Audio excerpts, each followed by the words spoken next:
글로벌 금융시장의 이슈를 알아보는 시간입니다. 네, 글로벌 모니터 안근모 편집장이 연결돼 있습니다. 안녕하세요. 안녕하십니까. 네, 한동안 잠잠했던 유로존 문제가 또다시 불거졌네요. 이번에는 남유럽 쪽의 정치 불안이 시장의 발목을 잡았는데요. 이 소식부터 전해주시죠. 스페인과 이탈리아의 개혁 정부가 앞으로도 지속될 수 있겠느냐 하는 의문이 다시 고개를 들었습니다.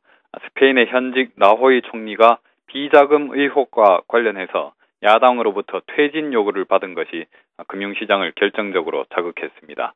라호이 총리가 퇴진하게 되면은 총선을 다시 치러야 하는데 스페인 국민들이 지금 긴축 정책에 지칠 대로 지친 상태라서 개혁을 중시하는 정부가 다시 들어서리라는 보장이 없습니다. 그러면은 그동안의 유로존 안정세는 물거품으로 돌아갈 수밖에 없겠죠. 밤사이 스페인 국채 10년물 수익률은 23bp 급등한 5.44%를 기록했습니다. 지난해 12월 17일 이후 7주 만에 가장 높은 수준입니다. 금리 상승폭은 지난해 9월 이후 가장 컸습니다. 스페인 증시도 큰 충격을 받아서 주가지수가 3.76% 떨어졌습니다. 네, 이달 말 또 총선이 예정돼 있는 이탈리아 분위기가 불안하기는 마찬가지죠? 그렇습니다. 이탈리아는 오는 24일과 25일 이틀간 총선거를 실시할 예정입니다. 총선 결과에 따라서 총리가 정해지는 게 되죠. 그런데 반개혁적인 태도를 보여서 이탈리아와 유로존 금융시장을 위기로 몰아넣었던 베를루스코니 전 총리 진영의 지지율이 빠르게 상승하고 있다고 합니다. 베를루스코니가 이끄는 우파 동맹이 28%의 지지를 얻어서 선두인 민주당과 3 내지 4%포인트밖에 차이가 나지 않습니다.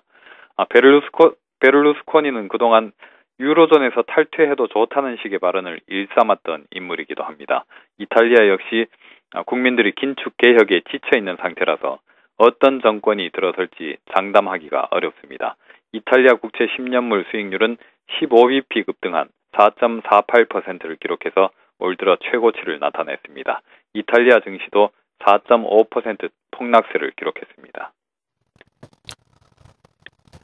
네, 유로존 문제가 또다시 고개를 들면 물론 글로벌 주식시장에도 문제가 되지만 우리 시장에 특히 민감한 환율에도 또 영향을 미치기 마련입니다.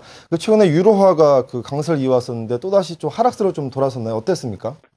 그렇습니다. 밤사이에 뉴욕 시장에서 유로화는 급락세를 보였습니다. 유로화 강세와 함께 엮여있던 엔화 약세에도 제동이 걸렸습니다.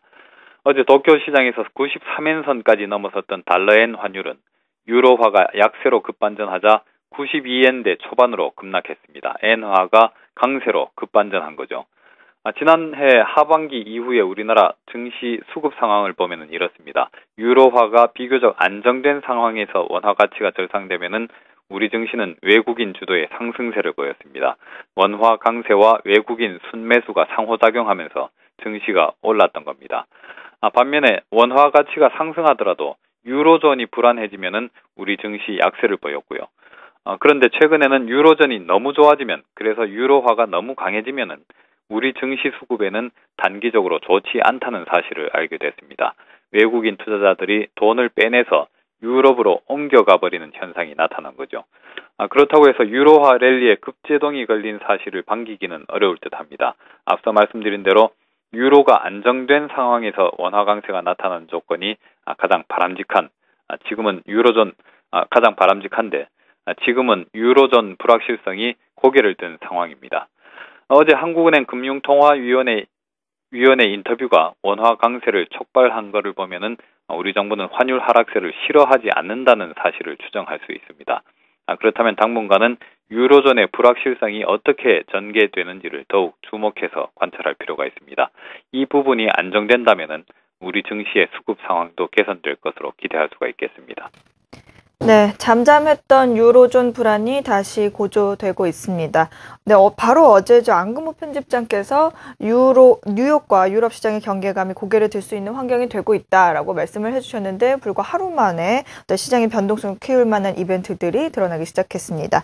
당분간은 유로존 불확실성이 어떻게 전개되는지 주목해서 좀 보셔야 될 것 같습니다. 글로벌 모니터 안근모 편집장님이었습니다. 고맙습니다. 감사합니다.